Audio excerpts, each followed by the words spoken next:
Welcome to the Winning in Business podcast. I'm your host, Kelli Risse, and I love talking to business professionals, leaders, and entrepreneurs who are winning in business. Are you ready to reach your next level of success? If so, join us on the Winning in Business podcast as I interview entrepreneurs, business professionals, and leaders who share how they've risen to success. Before we begin, go ahead, hit subscribe and the notification button so you'll be notified each time a new episode is released. Plug in and settle in. You're about to be inspired to rise up to your next level of success. Welcome to another episode of Winning in Business. This is Kelli Risse, and today I'm here solo, and we are going to talk about energy. And we're going to talk about energy in the context of business, and it can also go into your personal life. And I'm not just talking about being upbeat or enthusiastic. The energy I'm talking about is the vibe that you really admit that when you walk into a room, what is the energy that you give off? And this also goes along with your emotional intelligence, how you regulate your energy and your emotions in different situations. And the important thing about this is that energy is contagious. And, we can all agree that the energy we bring to a meeting or a negotiation will definitely set the tone. I want you to think about right now a meeting that you have walked into or an opportunity you've walked into where you have been calm and focused. And how much more productive that environment is, how much more trust there is in that environment versus a time that you have either walked into an environment that it has been like chaotic, distracted, stressed, or you have walked into an environment that way. It creates a whole different meaning, environment, like vibe. Right? It creates chaos. The atmosphere can become tense, and it can even create a lack of trust. So energy is really a pivotal element in achieving success in business. And we know that we want to be winning in business. And so energy is really the fuel that powers us, right? So let's look at different types of energy. So there's physical energy, and that we know as, leaders, as business owners, as entrepreneurs, we need stamina. We need stamina to tackle our demanding schedules anytime we have long hours, anytime, just the physicalness of running that business. Emotional energy. We have to navigate complex emotional landscapes. And that means managing our own emotions as well as understanding others. And, when we can do this, it really creates better leadership, better teams, and customer relations, right? And we all know that customer relations is so important in maintaining the level that we want for our business.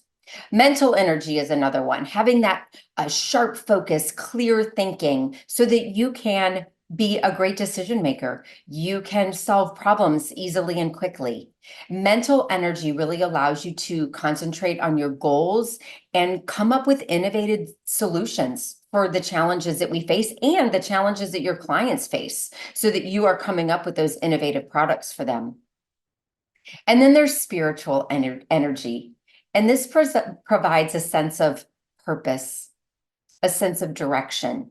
And when you have your values aligned with your spiritual energy, it fuels so much passion. It fuels resilience and perseverance. And that is when you just feel that sense of mind, body, spirit alignment. When your values are aligned, you have that spiritual energy that you need, that you really feel unstoppable. You feel the abundance. You feel that you are in the purpose that you were made here for. Then there's social energy. And we know that business is all about relationships, right? Whether it be networking, team building, that customer engagement we talked about, it requires social energy to create and maintain those strong connections. Creative energy. Uh, you know, we need to be creative. And as beings, we are creative. And when we lack this creative energy, sometimes we feel, and we just kind of shrink in and the pressure feels on us because we are here to create.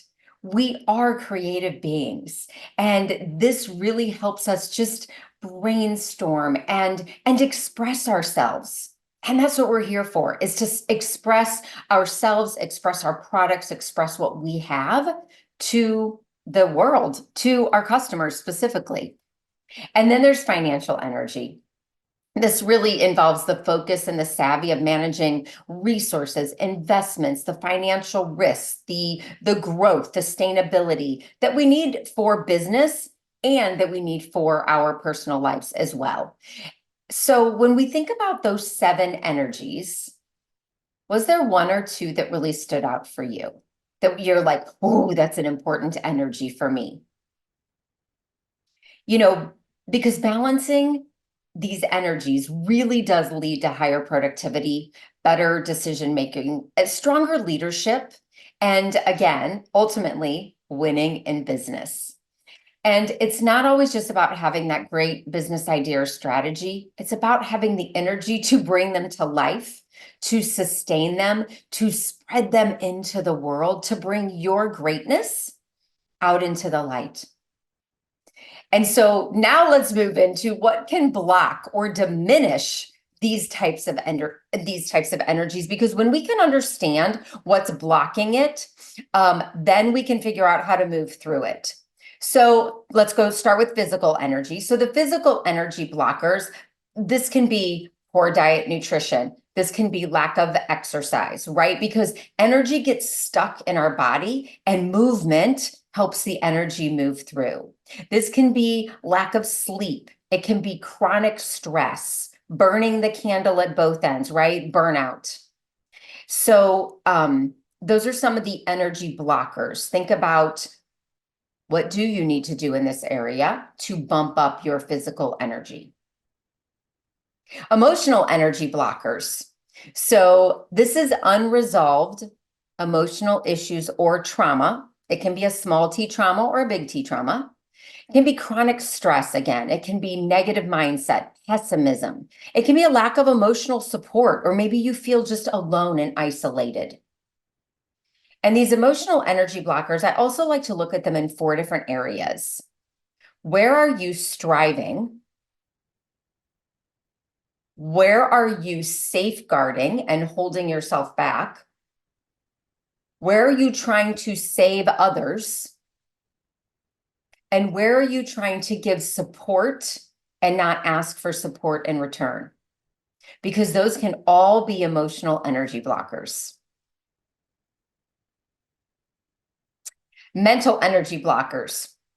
I feel like this is common right now, right? Because with the internet, with all the different technology that we have, information overload, there is so much noise, right? Noise. There's constant distractions. Leaders, business owners, we are constantly putting out fires, and we're constantly trying to keep up with the changes that technology is bringing, that our world is bringing. We need to make sure that, are we still offering what service is relevant right now?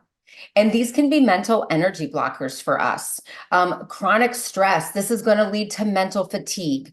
Poor time management, ooh, that's a big mental energy blocker.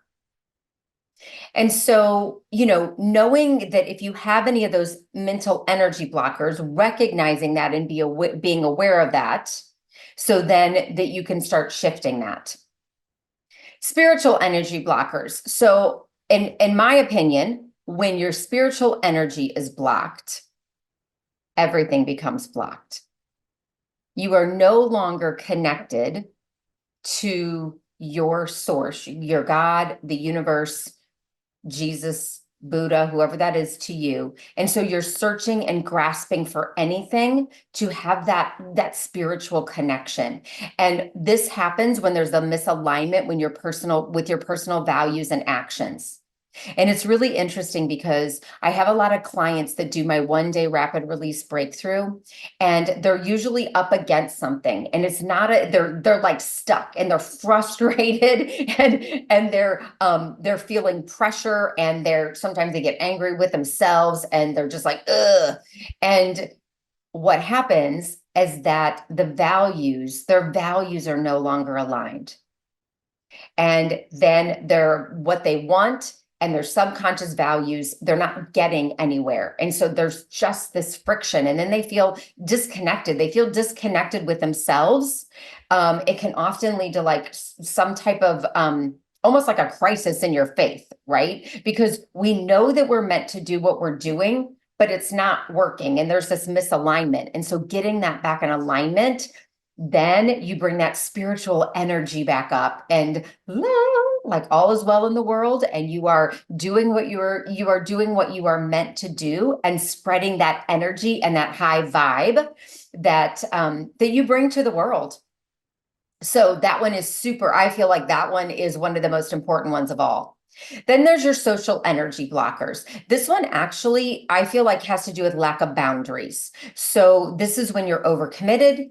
You might be socially burned out. There's a poor communication skill that goes with this, because maybe you're not able to express what you want, or you're not able to express a no. This can create toxic relationships. And I want you to think right now, are you in any communities right now that have that toxic relationship going on? I was involved in one that was, there was a lack of trust, and some backstabbing going on, and it just didn't feel good, right? That social energy, like, it was just blocked. And that you can feel that you need to back away in those, and then you feel those social environments where energy is high, you are connected with your people, it feels so right, and there's communication going on, and everybody knows boundaries in that. And you can navigate that so much easier, right? So I'm sure that's an easy place for you to tell where you have social energy, where it's thriving, and where there's a place of blockage. And then creative energy. So creative energy can get blocked by our own fear of failure or criticism, or if we take someone else's criticism on like it's our own. And remember, nobody else's business what they think of us, right? But that can block us. Also, if there's this rigid thinking that something has to be like right, or like there's a right or a wrong, that can create that creative energy block. Or unrealistic expectations. That is definitely a creative energy blocker. I'm going to do a podcast on that as well, because I think that's really important, of us realizing when we have unrealistic expectations. And then the last one, financial energy blockers. So this could be lack of financial literacy. Like, maybe you just need to do some more learning, excessive debt, or an unhealthy attitude towards money. And often the unhealthy attitude towards money can put you in excessive debt, because maybe as a business owner, you're not charging what you need to. Maybe you're not hiring who you need to. So there's some unhealthy attitudes towards money that are blocking that financial energy that could truly get you further along, if you were to really let that energy flow and release those blockers. So as you stop and think about that, which of those energy blockers show up for the most for you? Do you recognize a pattern for yourself? So often when my clients come to me, I can see patterns in them of how their energy is being blocked in those 7, or maybe it's just one specific area. However, usually it bleeds over into, 1 or 2 more areas, sometimes all of the areas. And then this is a great question to think about. What would open up for you in your personal and professional life if you didn't have to worry about that energy blocker? If the energy was flowing in that area, how would you be winning in business at a whole nother level? That's a really great one to ponder. Because when we can see what would open up for us, we know that when we can see what opens up and when we can visualize what will open us up for us, we can achieve it. There still may be blocks that need to be removed, but if you can see it, we know that we can focus our attention there and we can actually do it. All right, so what can you do at home? So to boost your energy up, we know that meditation is wonderful, really grounding yourself, getting into meditation, really thinking about what laws are you following? What rules are allowing you to have the energy to move your vibration up levels? And what rules are you following that are preventing that from happening and keeping you at a lower energy level? Are there some rules that need to go? Visualization is great because, again, like I just said, if you can visualize it, visualize yourself doing it. Who are you being? Think about who you're being when you have this high energy vibe. Visualize that. See yourself doing it over and over and over. Live it. And then also journal. Carve out time and space with yourself to really dig deeper into these energies and what it looks like for you to have more energy in these spaces and to really get rid of the blocks. So, I know for me, like in my business, I created the 1-day rapid release breakthrough to really release these energy blockers in 1 day. In 8 hours, we can eliminate some of these energy blockers and make such powerful shifts and transformation to happen. Jennifer shifted her energy through a 1-day breakthrough and 4 times her business revenue in 1 month, quadrupled it. Shelly shifted her energy through a 1-day breakthrough and skyrocketed her productivity as a writer and really her visibility as a screenwriter. She's in Hollywood now with scripts that Hollywood knows that she is writing, and she kind of even has a reserved spot. So it's a big deal to shift that energy. And then Heather shifted her energy and became a better leader for her team. And now, because her energy is different, her team's energy is different. And so it is truly amazing how shifting your energy, showing up in that more authentic place, removing the blocks that you need to remove can just propel you forward. Your energy, lead it out into the world, because when your energy goes out, it affects other people's energy. And we know that stressed energy, well, that affects people in a negative way. And I know y'all don't want to do that, right? I know we want to be leading with positive energy. So think about your energy and how you can really, in your business, emote the vibe, the energy, the emotional intelligence that you want to have so that you are attracting the people that you want in your life, in your business, and even in your community that are going to play with you, be around you, celebrate you, be expressive with you. And all of that comes starting with your energy and how you present it out into the world. All right, that is it for Winning in Business today. I'm Kelli Risse. Love to hear your feedback on this one. Make sure you subscribe to the channel, and please be sure to share this with anyone else that you know that needs to hear this, because I think that in our world today, we definitely need some not only positive energy, right? It's not the fake positive energy. It's truly us getting our own self into that place where we come in at that higher vibe so that we can spread that out into the world. So pass that along and go and be your best energetic self. And I will see you next week. Have a great one. Rise up and live. Thank you for being a part of the Winning in Business podcast. If you've enjoyed this episode and want to rise up to your next level of success, but are worried about increased stress, time for work and yourself and your family, not to mention being exhausted. I'd like to invite you to a complimentary strategy call where I'll show you how you can do it all. I'll help you reclaim time, keep your sanity, handle the chaos with ease, and move to the next level of success that you deserve and desire. I hope you found value in listening today. Please always leave your comments, feedback, or questions. We check them all. I want you to continue winning in business and reach your next level of success. See you next time.